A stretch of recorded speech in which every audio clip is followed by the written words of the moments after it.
Excellent.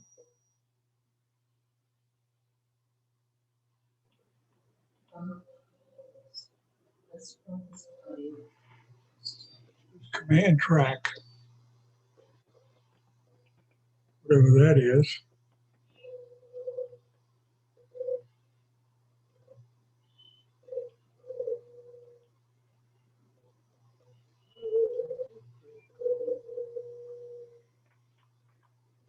Good morning, everybody.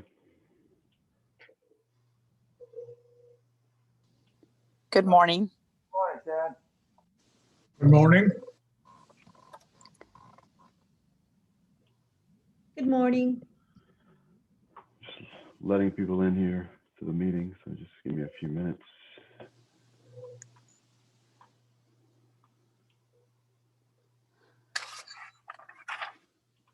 Good morning. Big Slant and Lindley. Craig and Denise.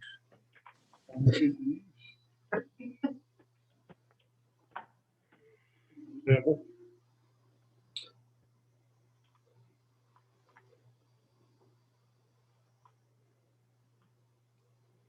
Still got people coming in, so let's give it a couple minutes here.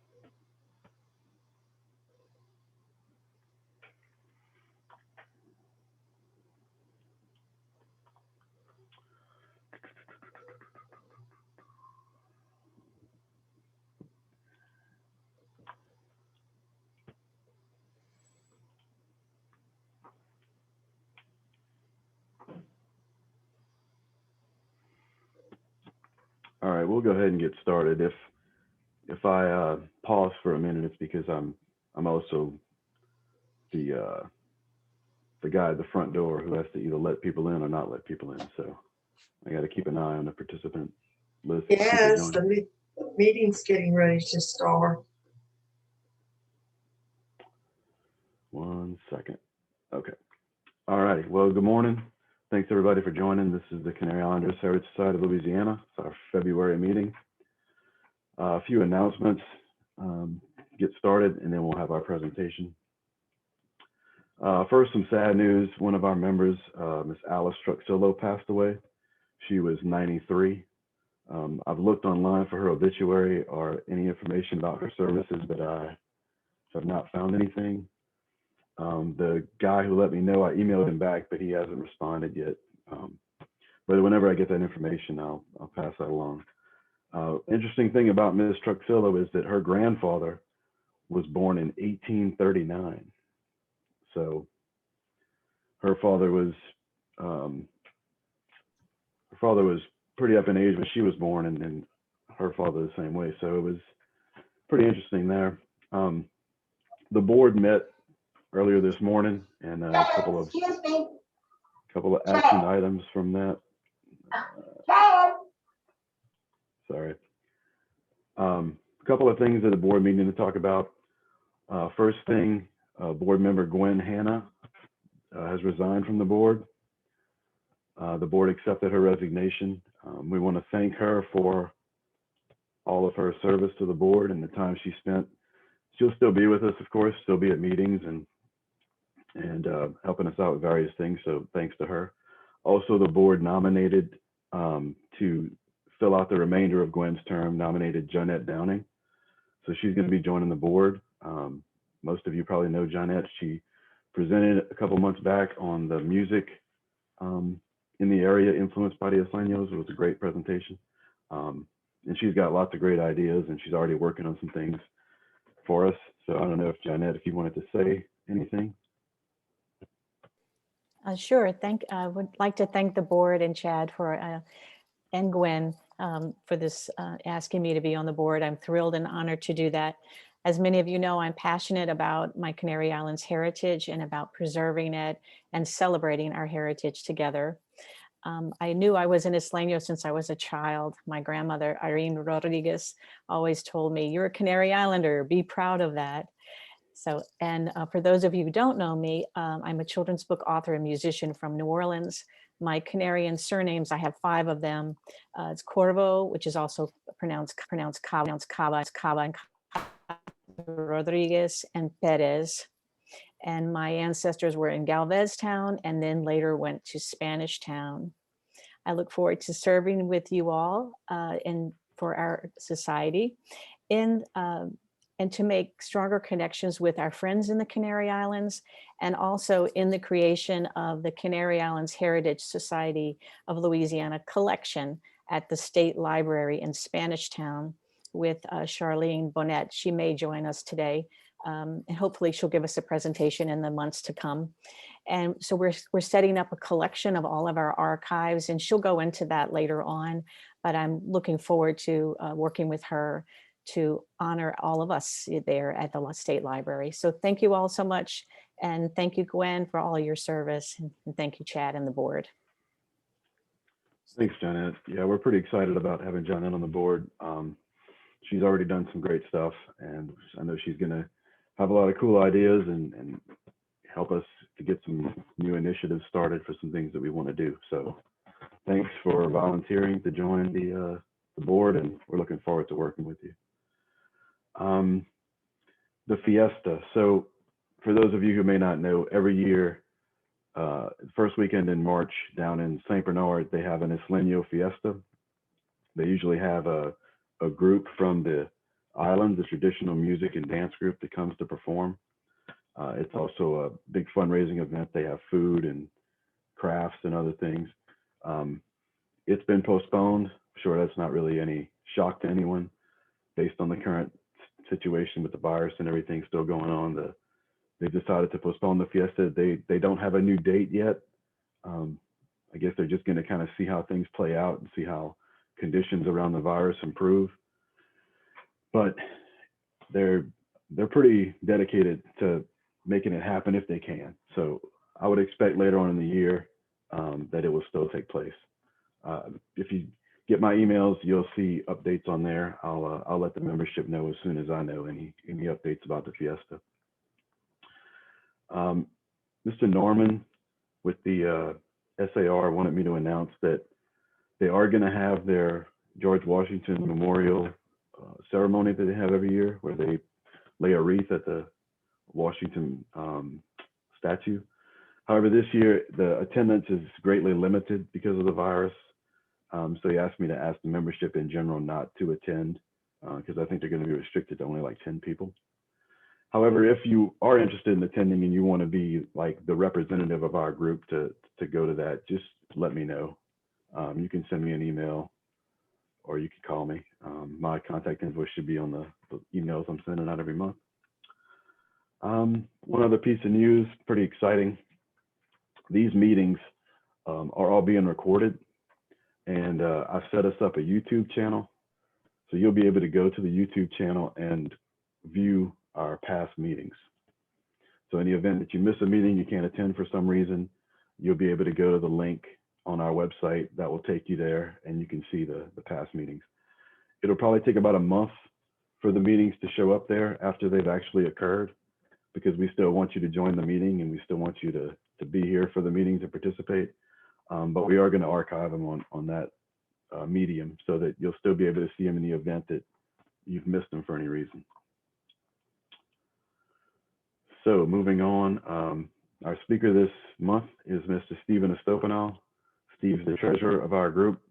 He's also an author. He's written some great books, historical fiction books. And he's got a presentation today about the Wanchas, which is a very interesting topic. So I'll let Steve take it away. Okay, thank you very much, Chad. I'm going to try to do the screen share thing, and let's see if we can't dance through this and get it working. And okay, I believe that's gonna work out pretty good. I'm gonna have to swap the settings here. Yep. And now we're going. Yep, there you go. Okay, the Canary Islands, and of course, I think everybody here knows where the Canary Islands are, right off the coast of Africa. The 7 populated islands out in the Atlantic Ocean. Very interesting. So we wanted to look a bit about the history of the Canary Islands. And in my order of discussion, I'm going to go as chronological as I can. Before Christ, BC, myth and legends, Roman historians. After Christ, Portugal, Spain, New Spain, and then of course, how it is today. But in the 8th century BC, we didn't have much in the way of written history except for the poems and stories of Plato and Homer and other historians or myth sayers, as some people would say. But a collection of the most common myths or sayings or legends in the Greek. Well, first of all, they talked about the Fortunate Islands. Sometimes they called them Elysian Fields. And according to Homer, they were in the Western Sea, about 1,200 miles from Africa. They had an ideal climate. It was beautiful. The people there just picked fruit off the trees, and they didn't have to labor real hard. And it was an idyllic place. And of course, another one of the legends that Homer's famous for is the Iliad and the Odyssey. And they talk about the city of Troy. They give a location of it in the stories with the steep walls and the equestrian specialties. And it was destroyed by the Greeks in the Trojan Wars. And then, of course, there's another famous myth, a legend from these same writers about Atlantis and beyond the Pillars of Hercules, had a maritime economy. It sank into the sea, it was destroyed. And so all of these myths have come down through the centuries until finally the 1st century BC, they had a historian by the name of Juba II. He was a king of Nubia from about 30 BC to 25 BC. He was an historian and explorer. To give you an idea of the time frame, he was married to the daughter of Cleopatra and Mark Antony. So this is where we're starting to get it, where we're recovering actual written historical records. So one of the things he wanted to do was search for these mythical places. And one of the places he searched for was the Fortunate Islands. And he went into the Atlantic, and guess what? About 700 miles from the Pillars of Hercules, he found the Canary Islands. And in his report of the Canary Islands, he said that he found ruins, he found old temples, but there weren't any people there. So he postulated, he surmised that the people had finally just vanished from it. But there, he said, I found the Fortunate Islands. Matter of fact, that part of the world today is called Micronesia, which is from the Greek meaning the Fortunate Islands. And it's these archipelagos, the Azores, Madeira, the Canary Islands, and Cape Verde. The Canary Islands were the only ones that were populated when the explorers first came in the 14th century. The others may have been at some other time. I haven't researched that. So by the time the 14th century rolls around, remember, right, the Roman fell and we had the Dark Ages, and nobody went to the Fortunate Islands because it was off, they were off in the middle of nowhere, until the Portuguese and Spanish decided they were going to find another way to get to the spices and silks of Asia by going around Africa or going some other way to get there. And when they did that, they bumped into the Canary Islands.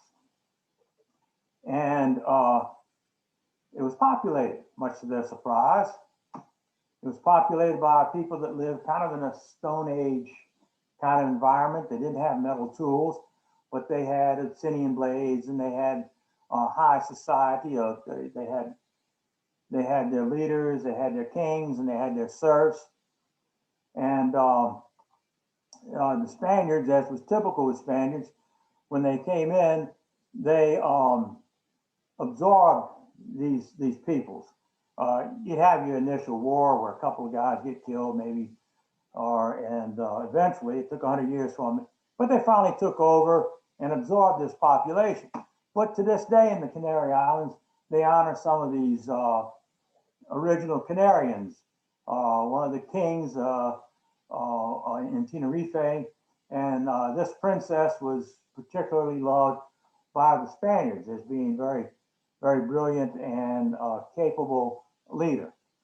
But what we also have from the Spaniards are contemporary paintings. Now, this was done by an artist who was there to see it with his own eyes. And the man you see right down here is one of the Canarian kings submitting to the rule of one of the conquerors. And this same artist shows the Canarian kings being introduced to the courts of Ferdinand and Isabella. And of course, the marriage of Ferdinand and Isabella was when Spain was created. Before that, it was the Kingdom of Castile with Isabella and the Kingdom of Aragon with Ferdinand. But notice these guys. I mean, they really look, I don't know, like they're Irishmen or Scotsmen or something. They've got lighter colored hair than the artist depicts the Spaniards. The Spaniards have naturally they have the goatees, but these have full beards. So who are these people? I mean, why do they look like that? Some of the other things they discovered was that they found some pyramids on the Canary Islands. And of course, the Canarians mummified, they're dead. So this was very curious to the Spaniards. Of course, they used the Canary Islands as a base of operations as they moved on to try and get the silks and spices of the East. And by the way, one of the reasons why silks were important, people used to think it was for clothing. No. In armor, if you wore silk over your padded vest and under your mail coat, it would stop the penetration of arrows. It was actually for military reasons that they wanted the silk. I was surprised to find that out. But at any rate, so the question was, well, where did these people come from? We don't know where they came from when Jubin found the ruins, but we have some physical attributes that were described by the Spaniards and depicted in contemporary paintings. They were described as being tall, fair skinned with blue eyes, often blonde hair. Their descriptions of that time are very similar to the descriptions that you would give of maybe the Berbers of North Africa, or the Basque of North Spain, or the Irish Scots people. And there's a reason why I picked these out, and we'll find out a little bit later. But the Spaniards absorbed these people, and of course, more people came in. And so by the time the 18th century rolled around, there was a whole lot of Europe had come in to the Canary Islands and mixed in with the population. Though many of the authors, our research, contend that a large percentage of the Guanche descendants still populate the island. But in the 18th century, we all remember Galvez was recruiting for the war against Spain, and we remember the recruiting requirements, and they're most amusing to go over once in a while. At least 5 foot 1/2 inch tall, no mulattoes, gypsy, or executioners and butchers. I found out later the reason why they had these exceptions for executioners and butchers was the depopulation of the islands was so great that many of the island governors were complaining that they couldn't keep any butchers around. They didn't have any executions. Everybody was leaving. Mulattoes and gypsies was probably part of the racial stereotype of the time. And then the enlistment bonus. Now everybody used to say, well, it must have been real short if you had to be 5.5 inches tall. But what we forget is that the Spanish used the Bourbon system of measurement. And the Bourbon foot was about 10% longer than the English foot. So if you measured somebody as 5'4" or 5 foot in the Bourbon system, it's actually 5'4" in our modern English system. So the minimum height of 5.5 equals about 5 foot 5 inches. It's about the same for the modern military today. Then, of course, the 21st century rolls around. We've had another couple of hundred years of people coming from all over Europe to the Canary Islands to go somewhere else. We had the great movement of the Irish people escaping from the Protestant Reformation and persecution, especially under Henry VIII. And so we have modern Canary Islanders today look like just anywhere in Europe, just regular European, West European people. Of course, these are our dancer friends in their costumes. If you go to the Canary Islands today on a modern city street, it would just be just like any other modern city street, like downtown Baton Rouge, only much cleaner. So that is why today, when Canary Island descendants like myself and others in our group have their DNA test, one surprising thing was about 15% Irish shows up in everybody's DNA. Why is that? Was it because of the diaspora of the Irish to the Canary Islands in the 15th and 16th century, or was it something else? So we'll go in to look at some of the other possibilities. One of which, and this is where all the historians say the Canary Island, the Guanche, came from, was from the Atlas Mountains, where today they have the Berbers. Well, here is a Berber from the Atlas Mountains. Most different than I would expect to see from somebody living in North Africa. But these are the Berbers, and they say linguistically and by other ways, the Guanches clearly came from the Berbers of the Atlas Mountain. Here are some Berber ladies. This is a young bride getting ready for her marriage. And of course, I love the expression of this lady. It's just beautiful. But these are the Berbers. And these are what the professional, I guess, genealogists are telling us that the Guanche came from. But there's some other interesting things that I want to explore just because I can. And one of which is in the Pyrenees Mountains. And these Pyrenees Mountains is what separates Spain from France, more or less. And the Pyrenees Mountains are pretty rugged. Got some pretty isolated places in it. And one of the isolated regions is the Basque region. Here's a contemporary painting of some Basques of the Pyrenees Mountains. And you'll notice that they're very, very tall, slender people. They don't depict any blue hair, any blonde hair or blue eyes, but you can see that lady had light colored eyes, a contemporary of the Basque. Well, of course, the Basque today are just they look like Irishmen, or they just have that same sort of general appearance that you would expect of Western European. But what's really interesting about the Basque is their language is what's called a linguistic island. It is not, there is no language in the world that they can connect as an ancestor of the Basque language. It's just there, completely separate from anywhere else. Very interesting. But here I'm making some other assertions. The Irish Scot. Here's a 16th century Scotsman. Ruddy complexion, that means he was, if it weren't for the weather, he'd be very fair complected. Has red hair, very typical. What I would think when you say, here's a Scotsman from the late medieval period. And of course, in here, the Irish today, just as jolly as ever. Now, why do I bring these other groups in when I really should be talking about just the Berbers? Because those are the ones that everybody says the Guanche descended from. And it's because blood will tell. The Rh negative blood type has a frequency among the general population of Western Europe of about 15%. Among the Berbers and the Basques, the average is 32%. These two groups have a double the Rh negative frequency. And the Irish and Scots have about 29%. Now that's odd.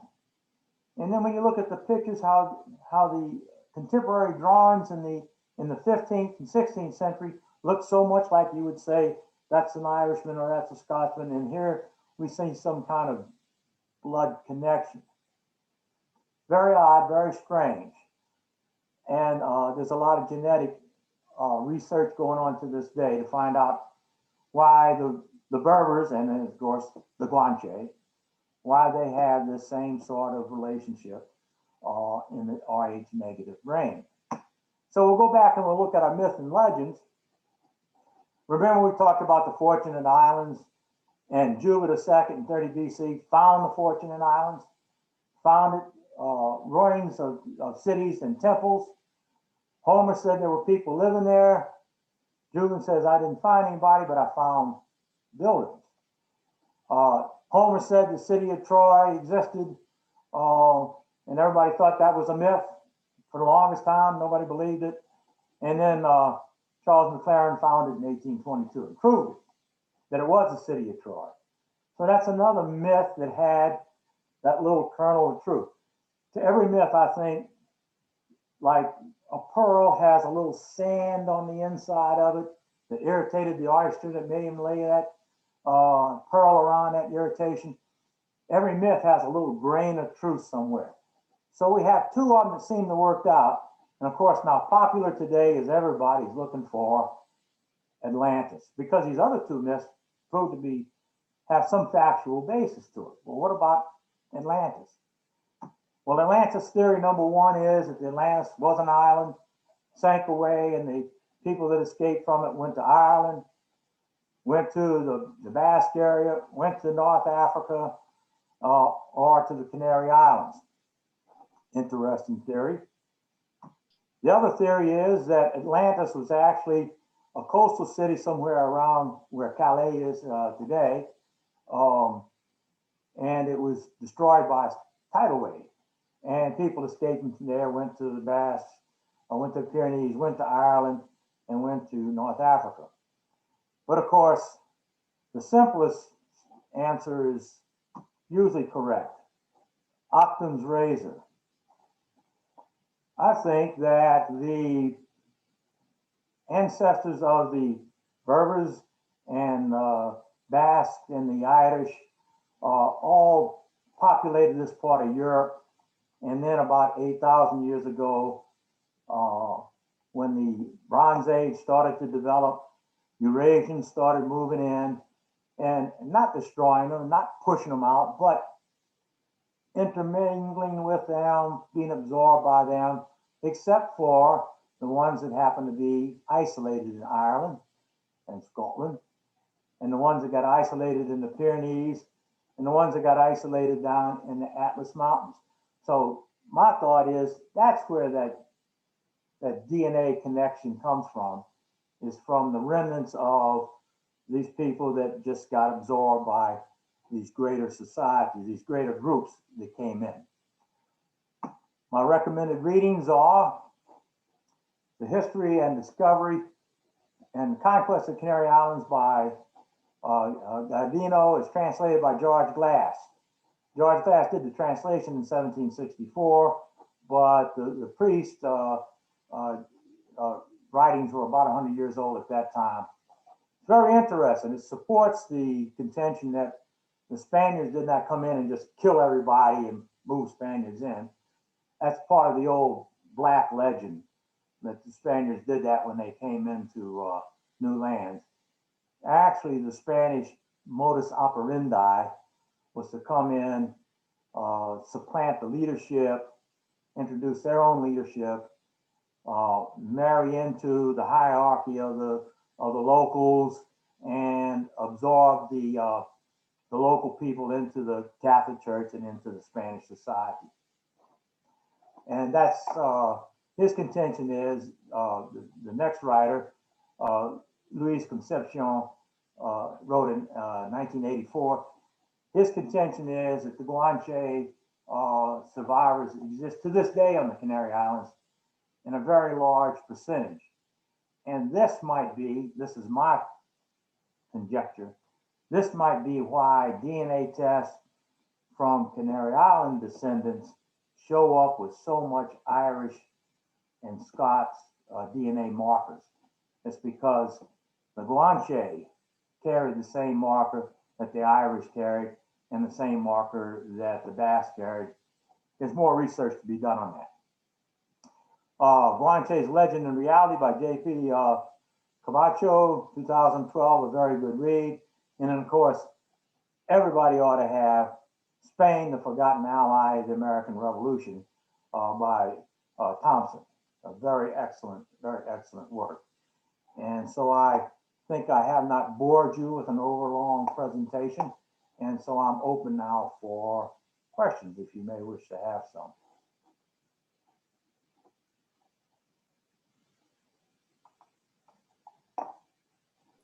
And hearing none, let's go back to, I just love these pictures. I mean, is that a great picture or what? I have not a question, but a comment, Stephen. Yes, ma'am. When I was, I had the opportunity to travel to the Atlas Mountains in Morocco as a musician, and I traveled all over Morocco. And everywhere I went, I kept saying, "Oh, this is." I would see an object like a rug or, some kind of art, and I said, "Oh, this is beautiful." And there was a gentleman with us. His name was Mohammed, and he was a Berber. And he said, "Ah, it's Berber." I said, "Oh, that's beautiful." So then the next place I would pick up something. "This is beautiful." He said, "That's Berber." So it went on and on I was there for 15 days, and every day, everything I would see was, he said, "Boy, you really like Berber, artifacts and rugs." And so he says, "I'm going to do a test. I'll take you to this rug store, and I know there's one Berber rug in there, and you tell me which one you like." And of course, I picked out the one Berber rug in the entire rug store. And he looked at me and he said, "You are Berber." And I didn't know anything. I have the rug now, it's hanging on my wall. And I didn't know anything about the connection between at that time, between the Canary Islands and the Berbers. But once I discovered that, I was just fascinated. And then when I was in the Canary Islands, people were telling me, "Ah, you're Guanche, you're Guanche." Right. So then I learned that the Guanche and Berbers are the same. So there's the blood memory, there, that it was just fascinating to me. And I really enjoyed your presentation. Well, thank you. Yes, people don't realize what the Berbers are. Yes, Johnette, you look as Berber as can be. And that has a lot to do with your Canarian ancestry. But some of the famous Berbers in the world, St. Thomas Aquinas was a Berber. So it's unknown because it's such a small group of people in the Atlas Mountains. It's not a big population. Same thing with the Basques, except for the fact that politically they were being pretty unruly to the Spaniards. It's a small population.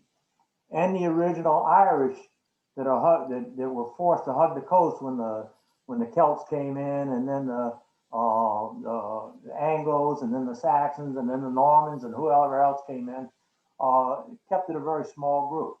But that blood connection that you can see physically in the physical resemblance, and now they're beginning to discover that connection when they're doing DNA. It's most interesting indeed.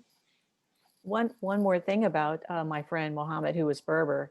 I wanted to take a photo because of him. And he said, "No, you can't take a photo. The Berber don't believe, they won't let you take photographs of them, or they don't like you to take photographs of them." So he put like the girl you have photographed, he put his eyes down, like he didn't want to look in the camera. So he said, "Okay, I'll let you take a rare photo," but he put his head down. So that was a really interesting cultural aspect. There were a lot of cultures don't like the idea of a photograph. I know that my grandmother used to teach in the West. She used to teach the Arapaho Apache, and they thought that if you took their photograph, you took their soul.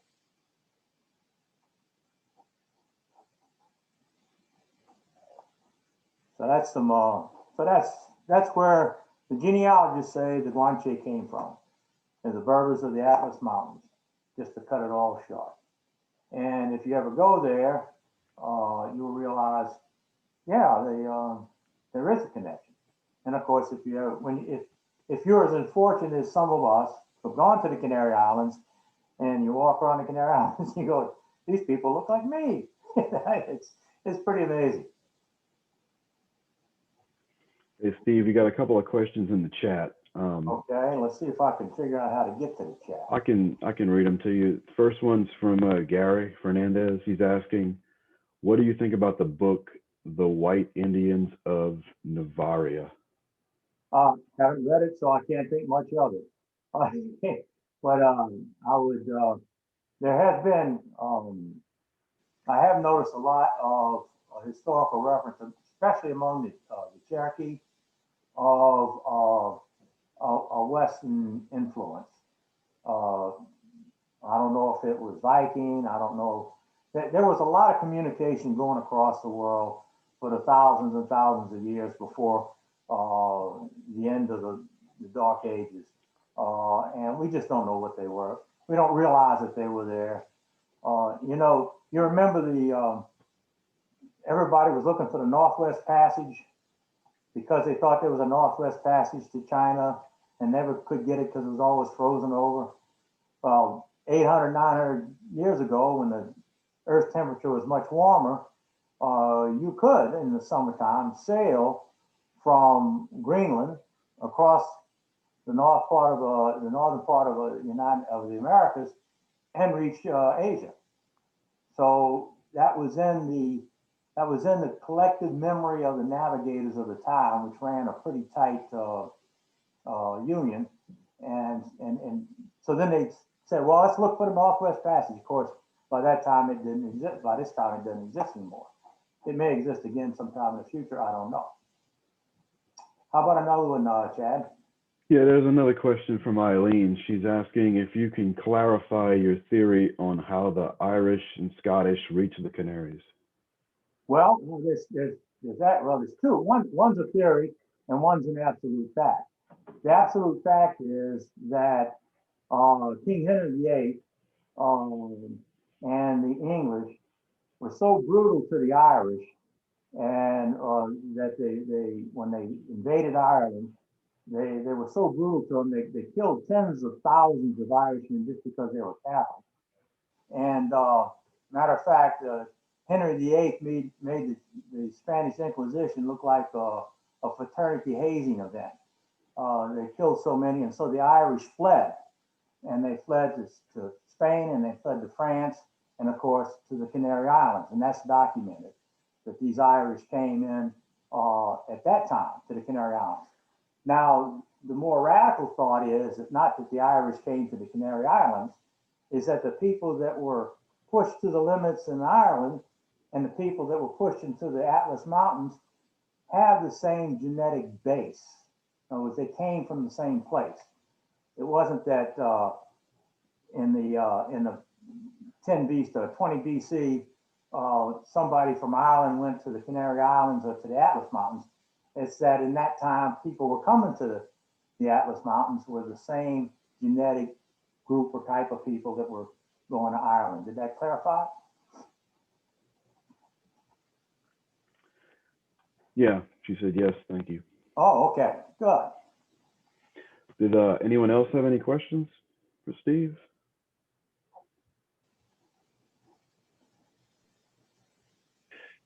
Hey, Chad, this is Sean Van Horn. I have a question for Steve. Sure. Steve, I was curious, you talked a bit about the Rh negative blood type percentage as one marker. Have you looked at mitochondrial DNA or so-called haplotype studies of Canary Islanders? And if so, I was just curious what you found. I'm aware of only one book that has that. That's the Bautista, Feneke Bautista's Canarian Ascendants of 5 Centuries, where he goes through and does the haplotypes of mitochondrial DNA, which has to be handed down, as you know, from mother to daughter, and well, always back through the mother. And there is some evidence in there. So I was just curious what your thoughts are on mitochondrial DNA studies, and if you've seen those and what you think. Well, I've seen the studies on the Canary Islanders. What I haven't seen, I don't know it exists yet, is whether or not the burglars have the same sort of research being done to them. And I suspect if it is, you're going to really find some matches. But the ones I'm really interested in would be the Basque. If that is done for the Basque and then maybe the Irish, we might have it. I don't think that information's been published yet. If it is, it's been outside my area of research because frankly, I'm not deeply researching the DNA yet. I'm leaving that up to somebody who knows what he's doing and they can tell me what he finds. But yes, the new discoveries in DNA are beginning to open up a whole complete different understanding of humans throughout history. These discoveries, they're getting to where they can get DNA from older and older groups. I did a DNA sample from an Egyptian mummy, which fantastic. And the forensic DNA people are getting to the point where they can get the DNA and then from that DNA information have a computer draw a picture of the person that DNA came from, which is on the threshold of being something really fantastic as far as ancestral research goes. We're not all the people that we think we are, you know, and the more we work at it, the more we discover how different we are than what we thought. You have another question in the chat. What's the general DNA mixture of a canary descendant in relation to the Berber/Irish? I haven't done the Berber/Irish DNA. I haven't looked at DNA reports from them yet. All I'm familiar with are the DNA reports from the people in our society who are Islano descendants who have this 15% Irish, and you look in the tree and there's not an Irishman in there as far as names go. Now, in the diaspora of the from Henry VIII, a lot of the Irishmen that came to the Spain changed their names to Spanish names. That is not uncommon. Also, the Guanche, when they became Christians, the Spaniards would give them a new name, completely Spanish name, completely made up, and their original Guanche name they may keep as a nickname. One of the common surnames that were given out by the priest during this period of time was Hernandez. They very often would name Guanche Hernandez. And so that connection seems to travel on through. But the practice that the Spaniards had was they would give a convert a completely Spanish name. So when you go to Mexico or Central America or South America and you meet somebody that's got a completely Spanish name with a completely Spanish lineage, it could be that the very first people in that tree were actually Native Americans who, when they were converted, took a completely Spanish name. That's why the people from Mexico don't look like the people from the Canary Islands or from Spain because they have a high Native American lineage. You know, the black legend was that Spain took over a place and killed everybody and just robbed it blind, which was part of the black legend that was put together by Britain and France that were contesting Spain for to rule the world. What really happened was, and when they moved in, yeah, there was war and there were people killed, but the Spaniards absorbed the local population, converted them to Christianity, gave them Spanish names, and continued to populate the area. That's why when you go to Peru or some of these other places, the people you meet are 75% Native American in their lineage, if not more. Yeah, well, Eileen says thank you. You solved a huge puzzle for her. And I know that I had the same thing. Like my DNA shows 14% Scottish, and I have no names on my tree that are anywhere near Scottish. I've never worn a kilt. I mean, none of that. So. And it could be that genetic connection, or it could be the diaspora, where, like for instance, in my tree, I have Emmanuel Solis, but the oral history of the Solis family is that he was actually an Irishman, and in his birth record, he had him was born in Ireland, and he changed his name because he was on the lam from the British. He was under a death warrant for the British because he wouldn't convert. And so he changed his name to Manuel Solis from, I think it was Valiar or something like that.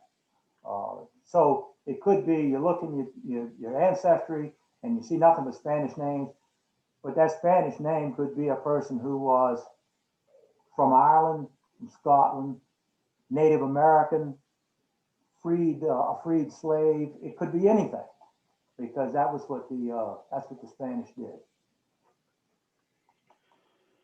Yeah, they got a bunch more questions coming in. Okay. Isn't it possible that the Irish-Scot roots in U.S. residents from Canary Islander descent could be from the Spanish colonial eras or their time in Louisiana? Oh, very likely, yeah. There's no doubt about it. The Spanish had a whole regiment of Irishmen that came in to fight the war against the British in 1778, 1781. There was a whole regiment, was nothing but Irishmen, from officers all the way down. Everybody remembers the famous Spanish governor of Louisiana, Alexander O'Reilly. Mm-hmm. And it was the same sort of thing. It was that Irish connection because of the diaspora, because they were escaping the horrors of Henry VIII. Yeah, Randy's asking, when do you think the primary migration to the Canary Islands occurred? 1400s, 1500s? Well, it was prior to the 1400s because they were established people when the Portuguese showed up. Homer says that there were people living in the Canary Islands, I don't know how many centuries BC when his myth came about. Jubin found ruins, but the next time that somebody found people living there was the Romans, who came in after Jubin, and they established some settlements to harvest the snail that made the purple dye that the Romans were very fond of. My personal belief is that from time to time, different groups would come into the Canary Islands and settle there. It wasn't like a mobile society where you could come in and spend a couple of weeks and then bug off again. You spent a couple of generations there. And every once in a while, a new wave would come in. Somebody else would be forced from somewhere. Somebody else would be trying to establish themselves. And so there was probably, and this is just my supposition, there were probably waves of escapees, people coming, pushed out of somewhere else, coming to the Canary Islands. And the main group that was there when the Spanish showed up were the Aztecs, the Guanche, and their Berber connection. Okay. Let's see. I guess we'll answer one more question. What percentage of Los Isleños people are taller with blue eyes, such as the Spanish found when they first arrived to the islands? Well, it's pretty large percentage. In St. Bernard Parish, where I grew up, I'm from the stump side of the Estopanol family. Most of the cousins from my grandfather's cousins were very tall people, and fair skinned, blue eyed.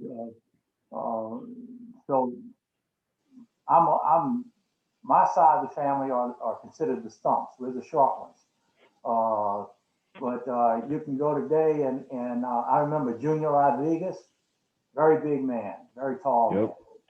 Bill Highland, very tall man. And Jerry Estopanol, he's a big guy. So it's not uncommon, even among the Isleños of St. Bernard Parish, to have very tall people. Yeah. Well, thanks, Steve. That was very interesting. And like I said, I think it solves a question a lot of people have when they do their DNA testing, because it was very puzzling to me for sure. And I would be surprised if a member of this organization who has Isleños ancestry doesn't show up with 10, 15, 20% Irish, because I think the DNA people are identifying some markers as being Irish when they really are part of a larger group, not just the Irish. Yeah. Yeah, and that was a question I always had with DNA was, you know, people migrated over the years, like your DNA is from like what time are they reporting it from? At Right. what point in time? So Which is what's so wonderful about the forensic DNA. Now they can get the DNA from one of those mummies in a rephase and have a much better idea of what that person looked like. But then, of course, you only got that one little window of time. Yeah. There may have been people there before that were completely different. Right. I don't know. All right, so thanks. So as I mentioned earlier, the fiesta normally that takes place at the first weekend in March is postponed to a later date. Normally we don't have a meeting in March because of the fiesta. We instead go down to the fiesta and support the group down there. So we are going to have a meeting next month. We're going to have a March meeting. It'll be March 6th at 11 a.m. The topic is the fiesta. So we're going to try to, I guess, have our own version of the fiesta. We have a lot of photos from past fiestas. We have some videos of some other groups who've performed in the past. So I'm going to put together some stuff with that. If any of you have anything fiesta related, stories, pictures, videos, anything like that, please send it to me. If you'd like to participate, maybe say a little bit about your fiesta experience, please let me know. Any and all participation is greatly encouraged. So you can just email me, president@canaryislanders.org, or you can send it to info@canaryislanders.org. I get that email also. And just send me whatever you got. And next month, we'll take our own look at the fiesta from the past and kind of see what it's all about. And we can hopefully plan to attend the fiesta this year, just at a later date. I want to thank you all for participating and joining the meeting. I really appreciate it. This helps our group continue on, despite the challenges we have right now, the inability to gather in person. You all joining on the meeting is allowing our group to press on until we can meet again in person. As always, if you have any ideas, suggestions for future meetings, any questions, please contact me and let me know. Be on the lookout for on our website for a link to the YouTube channel so that you can view past meetings that you might have missed. We'll be adding those on roughly once a month. Chad, Yeah. will the March meeting be Zoom? I'm here in South Carolina. Yeah. So. All right, great. Thank Yeah, you. we're gonna continue to meet via Zoom. We have no end date for that. We're gonna keep that going. Even when we do resume meeting in person, we're gonna keep the Zoom thing going. But as of right now, we have no plan, no forecasted date to when we can meet again in person. Technically, we could right now at the library. However, there's a lot of restrictions in place. You can only have a small number of people, and you can't have food, and the window of time you can meet is also reduced. So we're just going to keep doing it this way for now. I think despite some of the technical challenges for some people to get connected, it's been pretty good. And that's another thing. If you have any questions about how this mechanism works, you can send me an email. I use this at work a lot. And I work in IT, so I'm always answering questions about technical things, it seems. So just send me anything you have and I'll help you out. So yeah, so if anybody has anything else, let me know. If not, we'll conclude the meeting.